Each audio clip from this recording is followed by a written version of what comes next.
Okay, hi guys, me again. I've been asked to explain how a certain holster works in regards to taking pressure off your sciatic nerve. Now, this is rare. Um, Picture in 1911, a very long muzzle gun carried at about 4:30 or 5 o'clock with a fairly aggressive cant. Well, if you're going to carry at 5 o'clock, you want an aggressive cant anyway, say 25 degrees. And the muzzle of that gun, especially while you're seated, can jab you right in the sciatic nerve. So I'm going to show you how I take care of that. Anyway, this is one of my holsters called an OS Pro. Okay, this is going to be worn at about 4 o'clock. I don't think this guy's going to have a problem with the sciatic. It doesn't have a lot of cant. It's about 18 degrees. But this is a holster that I do make for the situation that we're talking about. If you look, excuse me, at the back, this does two things. There's not a lot of hard molding. There's no corners in the lower part of the muzzle. Okay, so the molding is very smooth, and I do that on purpose. And it's also got the extra material you can see right here.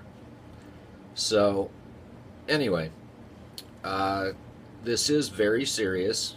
Some guys have sciatic nerve problems, and if they don't, and you've just got a normal holster that is positioned so that that 5-inch 1911 or like a Glock 34, it's got to be a really long gun, okay? It's got to reach clear down to the middle of their butt cheek. When they sit, it's going to jab right in the middle of that sciatic nerve, and at the very least, it's going to put their butt, you know, their leg and their butt to sleep for God knows how long. So anyway, this is how I take care of that. The added material helps spread the pressure out over that nerve, and you can see the molding right there is very, very subtle. It's smooth. So anyway, that is how I take care of that problem. I would recommend any holster maker that seriously wants to do this for a living and to excel in this craft to take basic physiology classes. You need to learn where blood vessels are, nerve endings are, because when you're carrying a gun inside the waistband, guys, I mean, it is next to some fairly substantial parts of the body. And once you start to learn all that stuff, you can get into mobility problems. You know, how do you make a holster for a guy in a wheelchair? How do you make a holster that has bursitis in his shoulder and he has a limited range of motion?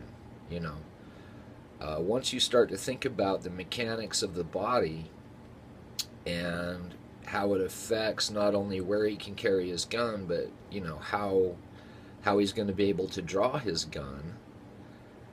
Each person is different, and of course, you know, there are no rules.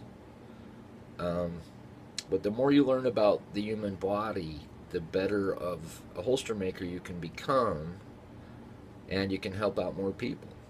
So, and just do a better job. It's all bonus points. So anyway, I hope that makes sense. Hope that helped. Thanks. Bye.